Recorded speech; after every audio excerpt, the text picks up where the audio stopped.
देखो एक बात तो क्लियर है, war 2 is a very below average film. ना तो इसमें स्टोरी ढंग की है, ना एक्शन ढंग की है, ना स्क्रीन प्ले ढंग की है। एक्टिंग भी काइंड ऑफ एवरेज है, सबका कैरेक्टर्स भी बहुत ही ज़्यादा वीक है। तो मैं ये वीडियो बेसिकली क्यों बना रहा हूँ, क्योंकि I was trying to analyse कि इसमें बेटर क्या हो सकता था, like from a maybe from some or the other angle what they could have added, what they could have changed in the way they narrated the story. ठीक है, apart from the usual VFX, देखो वो सब तो improvement factor तो है ही, वो सब तो बिलो एवरेज है, तो भाई इम्प्रूवमेंट का स्कोप तो बहुत ज़्यादा था, बट वो अब कैसे कर सकते हैं, वो लोग करेंगे तो नहीं।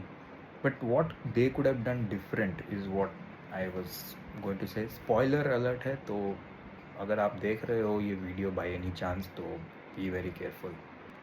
नंबर वन, पहला ही जो सीक्वेंस है जहाँ पे कबीर दिखाया जाता है कि इज़ अगेन कॉन रोग, वो ये टेररिस्ट ऑर्गेनाइजेशन को और काली के लिए काम कर रहा है वो। तो वहाँ पे एक जापानीज किसी बॉस को वो एलिमिनेट कर देता है, पता चलता है कि ही is a rogue. But then very soon we come to know that he is actually not rogue, वो एक्चुअली इनसाइडर है, मतलब वो रॉ की तरफ से ही काम कर रहा है। And the fact that he has gone inside कैली, उसने काली के लोगों मेंबर से हाथ मिला के उनके अंदर से इंफॉर्मेशन एक्सट्रैक्ट करवा रहा है वो एक्चुअली। ये चीज़ हमें बताया जाता है, एंड फॉलोड बाय दैट हमें दिखाया जाता है कि Hrithik Roshan just to save himself from being caught he executes, वो कर्नल लूथरा को मार देता है। Yes, colonel Luthra is dead, उनका करियर उनका ख़त्म स्पाई यूनिवर्स में गेम। तो मेरा चीज़ ये क्वेश्चन ये है कि ये बताना ज़रूरी क्यों था कि भाई कि वो रॉ के लिए एक्चुअली काम कर रहा था। एक सस्पेंस रख सकते थे यार, एटलीस्ट लोगों में इंटरेस्ट बना रहता कि भाई इसने कर्नल लूथरा को क्यों मार दिया।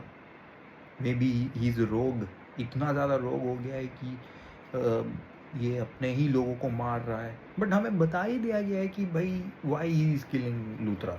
लूथरा खुद उसे बोलता है कि भाई मुझे मार दो, शुरू में ही बता देता है। And after that it is being shown कि भाई कियारा एडवाणी को तो पता नहीं है कि क्यों ऋतिक रोशन ने मारा था उसे, तो उसके पीछे पड़ जाती है, उसके बाद पूरा भूल जाती है। तो ये जो एक सस्पेंस था ना, एक चांस था सस्पेंस क्रिएट करने का, वो कम्प्लीटली स्क्वांडर कर दिया इन्होंने।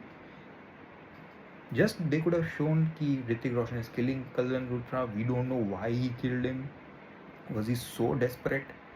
एंड फिर उसके बाद कियारा उसके पीछे भाग रही है, तो फिर बाद में रिवील होता है कि नहीं, कर्नल लूथरा ने ही उसको बोला था कि भाई मुझे मार दो, India first and all that stuff. तो वहाँ पे मुझे लगा कि सस्पेंस का एक अपॉर्चुनिटी स्क्वांडर कर दिया। दूसरा जो पॉइंट है, अब देखो स्पाई यूनिवर्स का फिल्म है, तो आई फेल्ट कि ईस्टर एग्स रहने चाहिए थे। अगर आपको याद होगा, पठान में there was this one character villain, Jim, he was also some army man. और if you remember, Somali pirates ने कुछ तो उसको पकड़ लिया था, एंड उसको बहुत टॉर्चर किया था। इफ़ यू रिमेंबर, उसके फैमिली मेम्बर्स को मार दिया था। इसमें भी एक ऐसा ही एक एंगल है जहाँ पे जूनियर एनटीआर का एक बहुत ही बेकार सा एक एंट्री सीक्वेंस है। वहाँ पे वो सोमाली पायरेट्स उनके ही कुछ मरीन कमांडोज को पकड़ लेते हैं। वहाँ पे they had a chance to include Jim, वहाँ पे जॉन अब्राहम का एक सीक्वेंस ऐड कर सकते थे यार, that could have made some connection. क्योंकि if you know Kabir and Jim were friends, तो यहाँ पे उनका एक एंगल डालने से कितना अच्छा मज़ेदार लगता है यार। लोगों को याद आता है, हाँ पठान में बोला था कि जिम ऐसे ही रोग हो गया था because this Somali pirates had cot his family, killed him. तो यहाँ पे वो एंगल ऐड कर सकते थे, बट सैडली उन्होंने नहीं किया। दे स्क्वांडर दैट अपॉर्चुनिटी ऑल्सो।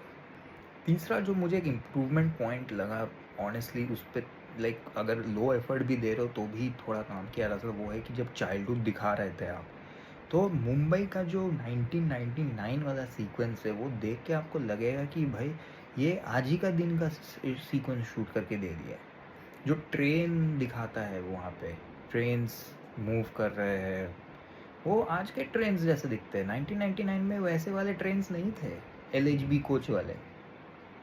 तो ये तो ब्लैटेंट मिस है 1999 को रिक्रिएट करने का। तो there also they could have improved. तो बस यही कुछ पॉइंट्स थे, मुझे लगा अपार्ट फ्रॉम दैट तो बहुत सारे एरियाज है जहाँ पे ये फिल्म एक्चुअली इम्प्रूव कर सकती थी।